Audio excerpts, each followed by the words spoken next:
De todos los grandes viajes y descubrimientos mundiales, es obligatorio mencionar la travesía por mar más destacable de la historia, trayecto que sin su existencia, la historia conocida y la vida de millones de personas no podría ser contada de la misma forma. Su hallazgo cambió el destino de gran parte de la humanidad y dio comienzo a una época donde la navegación y las ansias de conquista justificaban la supremacía de un reino por encima de cualquier otro, pero paralelamente, este hecho también significaba el inicio de grandes luchas por la adquisición de todas aquellas nuevas tierras, además de ofrecer posibilidades de expansión económica, social y cultural. Esta es la historia del descubrimiento y conquista de la América hispana.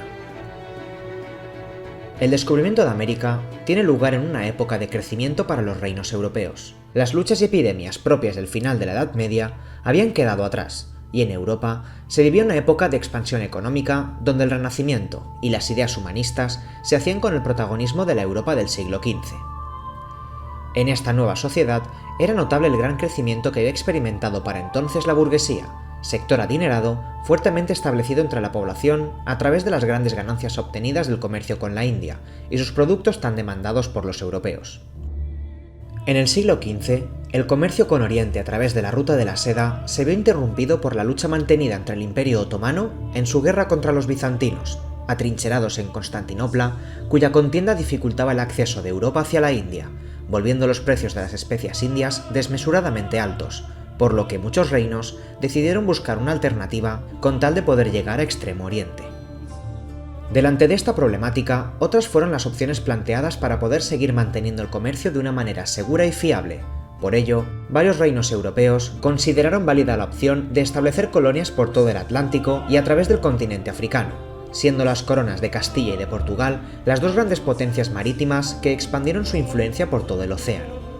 Portugal optó por agrandar sus fronteras a costa de capturar numerosas islas por el Atlántico, además de establecer puertos alrededor de toda la costa africana. En cambio, el Reino de Castilla optó por confiar sus aspiraciones marítimas al navegante y cartógrafo Cristóbal Colón, con la esperanza de encontrar tierra más allá del horizonte atlántico, ya que Colón tenía diversos documentos que probaban que se podía circunvalar la tierra y llegar a territorio indio por Oriente.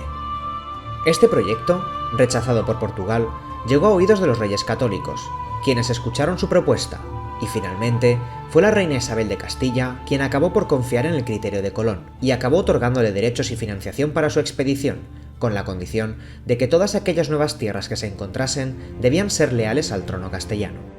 La expedición de Colón partió el 3 de agosto de 1492 del puerto de Palos, en dirección hacia las Canarias, y desde allí, el 6 de septiembre, partieron con rumbo incierto hacia el oeste, contando con 3 embarcaciones para dicha expedición: la Pinta, la Niña y la Santa María. La travesía no fue en todo momento como se esperaba. Los instrumentos de navegación y las referencias que usaban los marineros para orientarse en muchos momentos presentaron dificultades que no se supieron solventar, y tras el paso de largas semanas comenzaron a haber tentativas para realizar un motín con el objetivo de partir de regreso hacia Castilla. La desesperación de la flota colapsó el 9 de octubre, donde los capitanes de las naves condicionaron el regreso a Castilla si no divisaban tierra en un plazo de 3 días, y para su sorpresa, a las 2 de la mañana del 12 de octubre de 1492, a bordo de la Pinta, el grumete Rodrigo de Triana finalmente anunció tierra a la vista, llegando a la isla de Guanajaní, en las Bahamas, rebautizada con el nombre de San Salvador. Este viaje cambió para siempre el curso de la historia universal, ya que a través de él se amplió el conocimiento de la geografía mundial, se inició la expansión comercial y colonial de los países europeos, y aunque Colón nunca fuera consciente, se descubrió también que aquellas tierras no estaban conectadas a Europa, sino que se trataba de una nueva gran masa continental que hasta entonces los europeos no habían tenido constancia de su presencia. Cabe decir que Colón no fue la primera persona en llegar a las costas de este continente, sino que existen evidencias que demuestran que otros pueblos consiguieron establecerse en aquellas tierras, además de los propios nativos que allí vivían desde inicios de la humanidad, pero este fue el viaje que permitió dar a conocer ante todo el mundo la existencia de habitantes y tierra que hasta entonces nunca se había conocido. Cristóbal Colón realizó otros 3 viajes donde se descubrió Puerto Rico, La Española, Cuba, Jamaica, Trinidad, Venezuela y gran parte de las costas de América Central. A la vez que se encontraban nuevas tierras, los contactos entre nativos y europeos eran constantes, a veces de forma cordial, otras con violencia de por medio, pero sobre todo destaca la gran cantidad de productos autóctonos con los que los castellanos regresaron a España, y con el paso del tiempo se acabó demostrando que aquel nuevo territorio no coincidía con ninguno de los mapas conocidos hasta la fecha, y fue en 1507 donde el cartógrafo Américo Vespuccio determinó que aquellas costas no formaban parte de la India, sino que aquel era un gran continente situado entre Europa y Asia. Aparecía en ese momento América, la puerta al Nuevo Mundo. Adicionalmente a los primeros viajes de Colón, existieron otros muchos exploradores que posteriormente intervendrán en la conquista del Nuevo Mundo, como fueron los casos de Alfonso de Ojeda, en el hallazgo de gran parte de la costa de Venezuela, o en el caso de la expedición llevada a cabo por el extremeño Vasco Núñez de Balboa, quien atravesó Panamá y llegó a las costas del Mar del Sur, lo que significaba que entre esas tierras y la India existía otra gran masa de agua que debía ser atravesada, el Océano Pacífico. Con este descubrimiento, se abrió la necesidad de buscar un paso a través del cual se pudiera conectar ambos océanos con la esperanza de atracar finalmente en la India, lo que lanzó al mar a un gran número de exploradores castellanos para encontrar los límites de esta nueva tierra, pero ello significaba tensar las relaciones con el Reino de Portugal, ya que por su parte, este reino defendía su dominio en las aguas del Atlántico a toda costa, hecho que ya provocó en 1494 la delimitación del dominio atlántico entre portugueses y castellanos en el Tratado de Tordesillas, un acuerdo por el cual Castilla limitaba su actividad a 370 leguas a poniente de Cabo Verde, reservando a Portugal la navegación de las regiones orientales. El descubrimiento del Nuevo Mundo fue el inicio de toda una época de exploración con ánimo de conocer aquellas nuevas tierras y encontrar una manera de rodear toda aquella masa continental. Es en este punto donde el portugués Fernando de Magallanes solicitó el permiso y la ayuda del emperador Carlos I para navegar en busca de las Islas Molucas, y contando con su permiso, Magallanes dirigió una expedición que resultaría en el descubrimiento de gran parte de la costa sudamericana, en la búsqueda de un estrecho que conectase ambos océanos, llegando el 20 de octubre de 1520 a lo que hoy se conoce como Estrecho de Magallanes, y a través de él, tras 3 meses de navegación, Magallanes llegó a la isla de Guam, estableciendo contacto con los indígenas filipinos. La expedición de Magallanes terminó en la isla de Cebú, donde falleció a causa de las heridas de los nativos, pero fue completada por Juan Sebastián Elcano, llegando a Sanlúcar el 6 de octubre de 1522 con solo 18 tripulantes, confirmando la esfericidad de la Tierra y las dimensiones reales que nuestro planeta abarca, dando a conocer además la gran cantidad de espacio que se interponía entre Europa y la India, siendo de gran interés para sus descubridores. Asimismo, los esfuerzos por hallar otro estrecho donde cruzar América se centraron igualmente por el norte del continente, realizando grandes exploraciones desde Cuba y Puerto Rico, donde Juan Ponce de León organizó una expedición por la actual Florida en busca de la fuente de la eterna juventud, y bajo el permiso del emperador, Pánfilo de Narváez recorrió y conquistó parte del Golfo de México, siguiendo una ruta terrestre remontando el Río Grande, y por otro lado, Álvar Núñez Cabeza de Vaca recorrió gran parte de Texas, alcanzando la Sierra Madre Occidental. A diferencia del centro y el sur de América, Norteamérica presentaba más dificultades para su exploración, ya que las constantes presiones de los pueblos nativos y la escasez de recursos en comparación a otras tierras impidieron una gran colonización, limitando los intereses españoles solo en el litoral atlántico. Adicionalmente a las grandes expediciones, el contacto entre europeos y pueblos nativos supuso un gran choque cultural entre ambos, que no tardó en desencadenar una lucha abierta por el control de todo el territorio, que se saldó con grandes guerras donde, en un corto periodo de tiempo, los europeos asentaron sus posiciones en suelo americano, derrotando a grandes ejércitos con una cantidad realmente escasa de guerreros. Este hecho puede achacarse a múltiples motivos, pero los más aceptados son los que mantienen que el miedo hacia el desconocido jugó un gran papel en ambos bandos, ya bien fuera para temer al enemigo o bien para luchar a muerte contra él. Además, las sociedades nativas estaban organizadas de una manera muy jerárquica y estructural, por lo que, al tomarse las grandes ciudades y derrotar a los líderes nativos, sus fuerzas acabaron por desmembrarse. En Centroamérica, los españoles entablaron un primer contacto con el Imperio Azteca en las regiones costeras del Yucatán, siendo recibidos por emisarios de Moctezuma y donde pudieron contemplar el gran atavío de riquezas que este reino poseía, por lo que fue de especial interés su conquista, a sabiendas que el Imperio Azteca estaba dirigido en aquel momento por una minoría étnica, que se había impuesto a las demás de forma violenta, lo que suponía que en caso de lucha, muchas facciones les ayudarían a derrotar a los aztecas. En 1518, el gobernador de Cuba ordenó al hidalgo Hernán Cortés la conquista del Imperio Azteca, ofreciéndole 11 naves y 400 soldados, contando con la colaboración de algunos soldados nativos, caballería y varias piezas de artillería. Cortés desembarcó en las costas de la actual México y fundó la ciudad de Veracruz, donde se creó un cabildo y se nombró a Cortés capitán general, lo que significaba romper lazos unilateralmente con el gobernador de Cuba y cuyas acciones solo estaban ligadas al consentimiento del rey.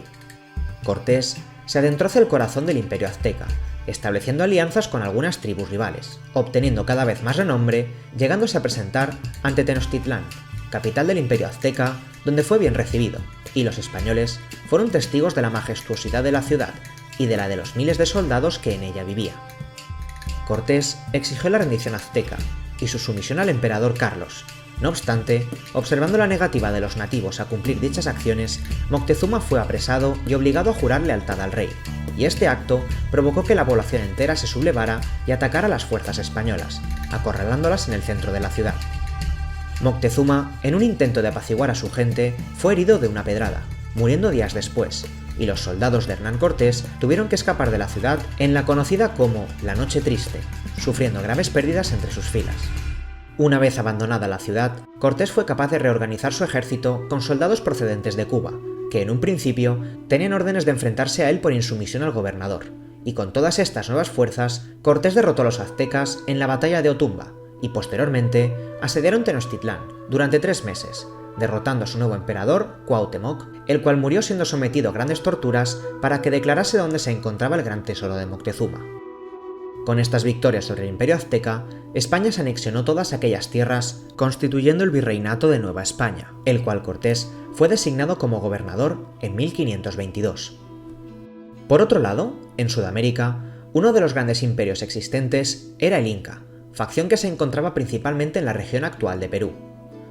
Los incas no presentaban los mismos problemas étnicos que los aztecas, pero sí en el seno del poder, ya que existía una gran casta que ostentaba el control absoluto del imperio, y las principales amenazas que podrían provocar su caída residían en la propia familia real.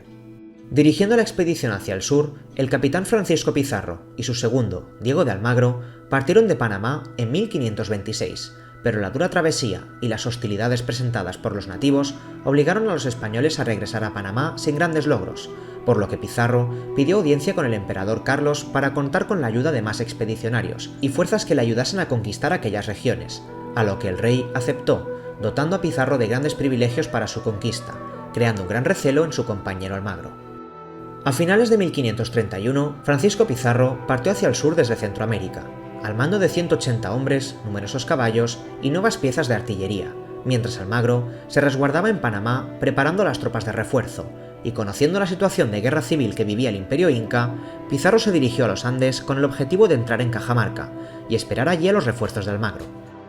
Allí se solicitó audiencia con el emperador Atahualpa, el cual accedió a entrevistarse con los españoles, y en el encuentro, el sentimiento de miedo hacia los europeos se convirtió en seguridad hacia ellos mismos, ya que los nativos comprendieron que aquellos no eran dioses que venían a la tierra, sino humanos como ellos, por lo que viendo la escasez de tropas con las que contaban, Atahualpa planeó su destrucción, pero al igual que Cortés, Pizarro apresó al emperador y abrieron fuego contra los nativos, atemorizados por el estruendo de la artillería y el daño provocado por la metralla de los cañones. Atahualpa ofreció a Pizarro un gran tesoro a cambio de su liberación, pero temiendo que una vez libre, este organizara una gran rebelión contra ellos, el emperador inca fue ejecutado, nombrando a su muerte a otros familiares, asegurándose la completa sumisión de estos a los españoles, dirigiendo posteriormente el grueso de sus ejércitos hacia Cuzco, fundando además la ciudad de Lima. Aun con el sometimiento del Imperio Inca a la voluntad de los conquistadores, las luchas no cesaron en todo el territorio, ya que las disputas entre Pizarro y Almagro por el control de la ciudad de Cuzco provocaron la enemistad de los dos antiguos compañeros, y para mantener alejado el peligro de una guerra civil entre ambos, Pizarro destinó a Almagro a una expedición hacia la actual Chile, una de las últimas y más costosas exploraciones del continente americano. Partiendo de Cuzco en 1535, Diego de Almagro comandó el viaje en las tierras del sur del Imperio Inca, resultando en un largo y pobre trayecto del cual no encontraron grandes recursos con los que subsistir,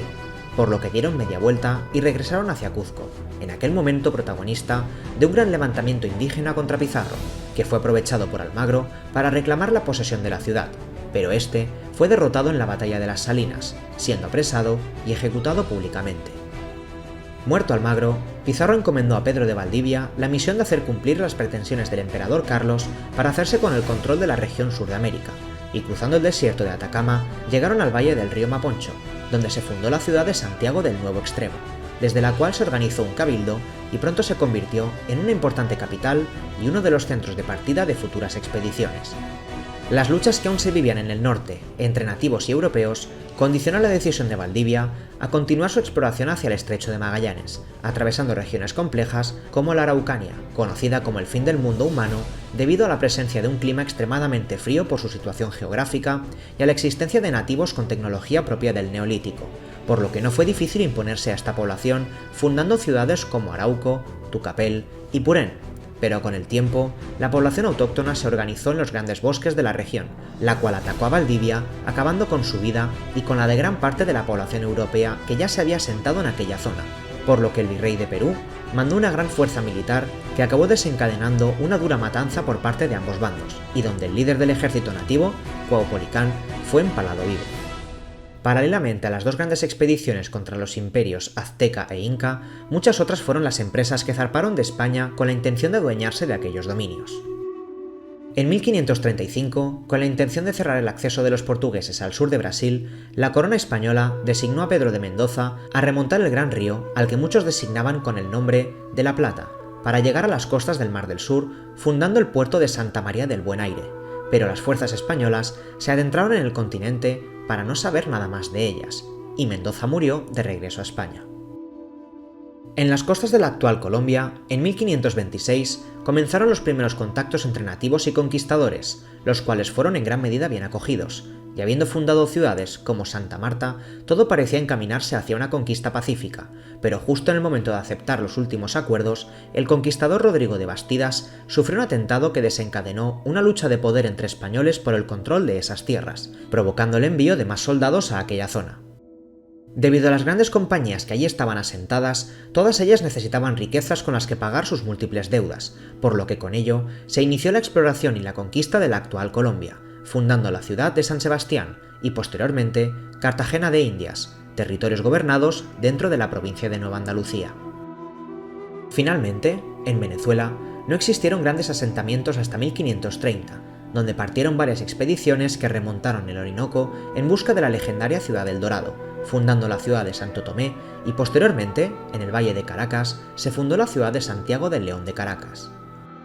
Delante de todos estos hechos, resulta evidente el cambio tan drástico que supuso este descubrimiento para la situación geopolítica mundial, además del gran choque cultural e ideológico de ambas poblaciones que desencadenó una gran lucha armada por todo el continente, resultando en una gran disminución de la población americana, y aunque se considera descartada la idea de que los españoles se impusieron por todo el continente a sangre y hierro, no deja de ser considerable la gran cantidad de personas que fallecieron a causa de este choque, debido a la evidente guerra abierta que se libraba en aquellas tierras, además del trato recibido a los nativos, quienes, sin estar bajo un sistema esclavista, vieron un descenso en su calidad de vida y condiciones laborales.